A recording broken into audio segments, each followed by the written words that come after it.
mana yang lebih parah? Orang yang berdoa kepada malaikat yang sudah pasti saleh, mana yang lebih parah? Orang yang meminta kepada para nabi dan para rasul yang sudah pasti saleh, dan para nabi dan para rasul itu sudah pasti ke surga. Takkan ada seorang nabi dan rasul pun yang tidak ke surga. Itu pun dilarang oleh Allah.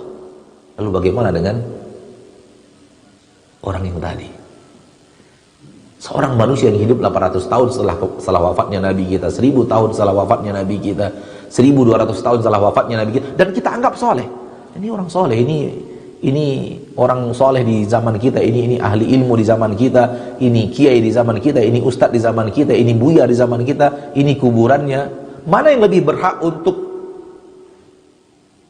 kita nyatakan adalah orang yang benar-benar soleh? Para nabi dan para rasul. Itu pun tidak diizinkan Allah.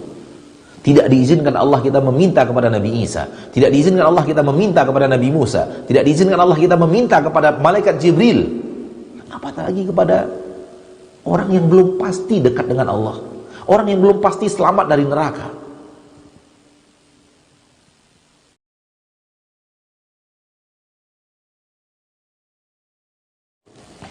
Para ulama ahli ilmu mengatakan kepada kita bahwa sekiranya kita meminta kepada selain Allah, siapapun yang kita minta selain Allah, bahkan malaikat sekalipun, para nabi sekalipun, ada orang yang lebih dekat kepada Allah dibanding para malaikat dan para nabi? Nggak ada. Malaikat, kita tahu siapa malaikat. Kita tahu siapa malaikat. Makhluk yang tidak pernah berbuat maksiat kepada Allah. Satu kali pun nggak pernah berbuat maksiat kepada Allah. Beribadah kepada Allah siang dan malam tanpa rasa bosan. Tak sama dengan kita. Ibadah sedikit bosan, ibadah sedikit bosan.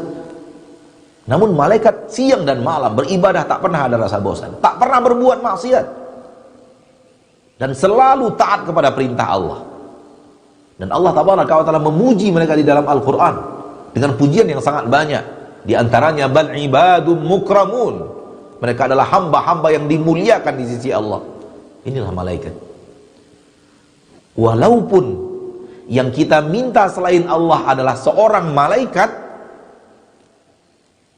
maka kita telah menghilangkan la ilaha illallah kita. Inilah dia tafsir tauhid. Jangan pernah minta kepada selain Allah, walaupun malaikat.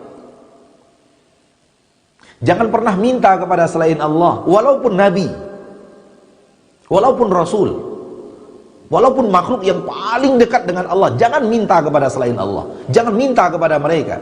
Karena kalau minta kepada mereka, berarti kita bertolak belakang dengan la ilaha illallah yang kita ucapkan. Maka ayat ini adalah tafsir yang sangat kuat. Akan mentafsirkan kepada kita apa itu la ilaha illallah. Apa itu tauhid? Mengesahkan Allah, hanya Allah satu-satunya. Ayat ini berbicara tentang orang yang meminta kepada malaikat. Dalam logika kita, sekiranya kita logikan, apa sih salahnya? Toh malaikat juga makhluk yang sangat dekat dengan Allah. Apa sih salahnya? Toh para nabi dan para rasul adalah orang yang sangat dekat dan sangat dimuliakan Allah. Bahkan lebih daripada itu. Sebahagian manusia justru mengira ingin dekat kepada Allah harus melalui malaikat. Ingin dekat kepada Allah harus melalui para nabi. Kalau tidak bisa dekat dengan Allah. Oh, ini lebih parah lagi. Dan ini adalah kesyirikannya orang Quraisy. Orang Quraisy mengira bahwa mereka tidak bisa dekat dengan Allah kecuali melalui perantara-perantara. Sehingga ja'alu bainallahi wa baina anfusihim wasaiq. Mereka menjadikan antara Allah dan diri mereka perantara yang akan mengantarkan amal ibadah mereka, yang mereka sebut dengan syufa'a. Tukang pemberi syafaat kami di sisi Allah Subhanahu wa ta'ala. Dan ini lawan daripada tauhid, lawan daripada la ilaha illallah. Kalau benar-benar bertauhid, kalau benar-benar Anda memiliki la ilaha illallah dan tahu akan artinya, tahu akan tuntutannya, tahu apa yang harus dikerjakan, karena Anda adalah orang yang memiliki la ilaha illallah, tinggalkan seluruh permintaan kepada siapapun selain Allah, termasuk malaikat, termasuk para nabi, apalagi selain nabi. Ma'asyiral muslimin, ma'asyiral muslimat, Anda ingin bertanya kepada antum, Tolong jawab dengan jujur kepada siapapun yang mendengarkan kajian ini pada kesempatan yang berbahagia ini.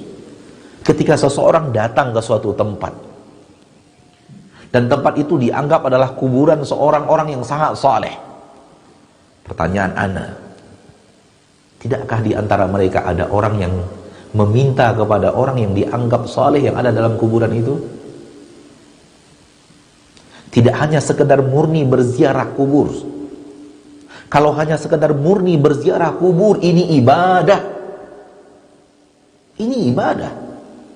Murni berziarah kubur. Kita disuruh oleh Nabi SAW berziarah kubur. Kapanpun, waktunya bebas. Waktunya kapanpun kita inginkan. Siang ataupun malam. Nabi pernah ziarah kubur di malam hari. Maka ziarah kubur adalah ibadah. Dan tidak seorang pun yang bisa mengatakan ibadah kubur itu sesat. Maaf, ziarah kubur itu sesat. Afwan, sabqul lisan. Tak ada seorang pun yang bisa mengatakan ziarah kubur sesat. Tak ada. Karena jelas-jelas itu perintah dari Nabi kita tercinta Muhammad sallallahu alaihi wasallam. Permasalahan kita adalah setelah seorang sampai di kuburan itu, dan kuburan itu dianggap kuburan orang saleh. Entah disebut apa, entah kuburan syekh apa, entah kuburan wali apa namanya. Ana ingin bertanya kepada antum sekalian, tidakkah ada di antara manusia, saudara-saudari kita kaum muslimin dan muslimat, yang ketika datang di kuburan itu justru meminta kepada orang yang ada di kubur itu? Apakah tidak ada? Jawabannya ada. Bukan hanya sekedar ada, banyak terjadi. Dan ini yang kita ingkari. Jangan sampai doa kita, permintaan kita, permohonan kita kepada selain Allah, siapapun dia. Jangankan orang yang kita anggap soleh yang sekarang ada di kubur itu, Nabi dan Rasul tidak berhak seperti yang ada di dalam ayat ini. Nabi dan Rasul. Siapa orang soleh itu dibanding Nabi dan Rasul? Jangankan itu, orang yang ada di kubur ini, yang sekarang ini, malaikat tidak berhak untuk kita meminta kepadanya, untuk kita memohon kepadanya, karena Allah ingin minta hanya kepada Dia. Ud'uni, minta kepadaku. Ud'uni, minta kepadaku. Allah menyuruh kita meminta langsung kepada Allah, tak perlu harus ada perantara. Harus minta kepada malaikat, minta kepada Nabi, minta kepada orang-orang saleh, minta kepada jin-jin yang saleh, minta kepada manusia-manusia yang saleh. Semua ini bertabrakan dengan makna daripada tauhid, tafsir daripada tauhid, dan ini semua ini bertabrakan dengan la ilaha illallah. La ilaha illallah menyuruh kita agar semua ibadah serahkan kepada Allah, arahkan kepada Allah, tujukan kepada Allah, jangan kepada siapapun, jangan kepada apapun, makhluk apapun, sesoleh apapun dia, sesoleh apapun dia. Ma'asyarul muslimin, ma'asyarul muslimat, kalau kita lakukan itu, kalau kita lakukan permohonan kita hanya kepada Allah, ibadah kita hanya kepada Allah, maka kita adalah orang yang mengerti akan makna la ilaha illallah dan mengerti akan tauhid daripada la ilaha illallah, yaitu esakan Allah. Karena Allah tidak mau disekutukan. Allah tidak mau disekutukan. Dan permohonan, permintaan dari manusia kepada malaikat, permintaan dari manusia kepada para nabi, permintaan manusia kepada para wali adalah sesuatu yang bertolak belakang dengan mentauhidkan Allah, yang bertolak belakang dengan la ilaha illallah. Ini dia kaitan antara ayat ini dengan judul bab, bahwa judul bab adalah tafsir tauhid. Apa itu tauhid? Apa itu maknanya? Apa penjabarannya? Dan la ilaha illallah.